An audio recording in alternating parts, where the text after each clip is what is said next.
You make good money. You know you do. But somehow, at the end of the month, there's almost nothing left. And the worst part? You can't even explain where it went. $100,000 a year. That's the number Australians spent decades dreaming about. Your parents said, get yourself a good job, make 6 figures, you'll be set. And you did it.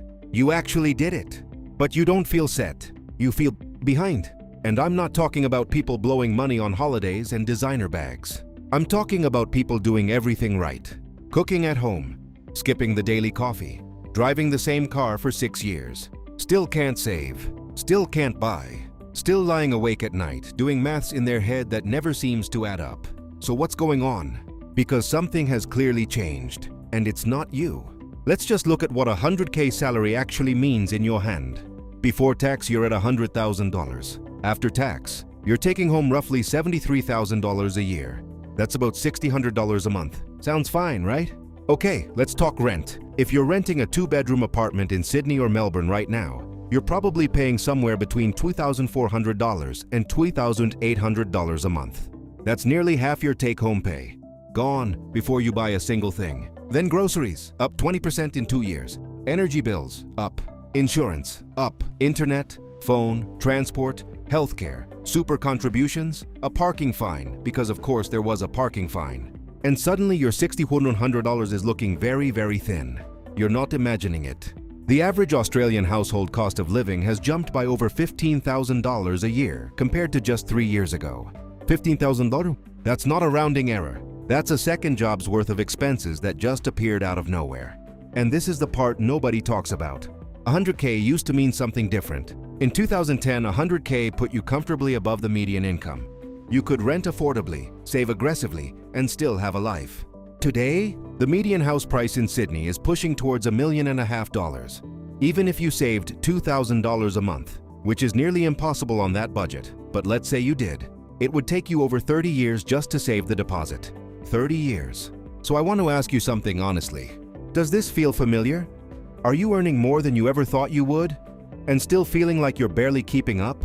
Drop it in the comments, because I promise you, you are not the only one. And here's what really gets me. The conversation around this is almost always framed wrong. You'll hear, Australians just spend too much, or stop eating out, stop buying things you don't need. And look, personal habits matter. We'll get to that. But when rent alone is eating 40 to 50% of your income, when a standard weekly grocery shop for a family of 4 is now $350, when interest rates went from historic lows to a 15-year high in the space of 18 months, that's not a spending problem. That's a structural problem. And you've been handed a structural problem while being told it's a personal failing. That's not fair, and it's not accurate. Here's a number that actually stopped me. In 1990, the average Australian house cost about 4 times the average annual income. Today, it's over 10 times. 10 times. Your parents didn't buy their house because they were smarter or more disciplined. They bought it because the ratio was completely different. The game changed, the rules changed, and nobody sent you a memo. Now here's where it gets a little uncomfortable. Because there are things within your control, even inside a system that's working against you. And I think part of what makes this so stressful is feeling like nothing you do makes a dent. But that's not quite true either. The problem is most people are playing financial defense their entire lives. Budgeting, cutting back, surviving, and they never switch to offense. What does offense look like? We'll get into that properly. But broadly, it's understanding that your salary alone will probably not build wealth in Australia in 2025. That sounds brutal, but it's also freeing. Because once you accept that, you stop waiting for a pay rise to save you, and you start thinking differently. Before we get there though, I want to ask you one more thing. What's the one expense in your life right now that you pay every month, and it genuinely makes you wince? Tell me in the comments, because the answers are always fascinating. And honestly, it helps me make better videos for you. Here's what I want you to take from this.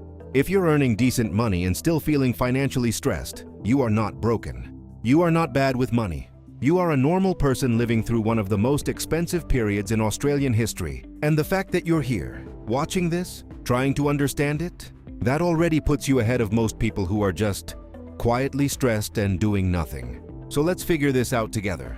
Next, we're going to talk about what actually moves the needle, because there are things that do. Even now, even in this market. Stick around. Does this feel familiar? Are you earning more than you ever thought you would? and still feeling like you're barely keeping up? Drop it in the comments. You are not the only one. What's the one expense in your life right now that you pay every month and it genuinely makes you wince? Tell me below. The answers are always fascinating. If this hit close to home, the next video is going to be even more useful.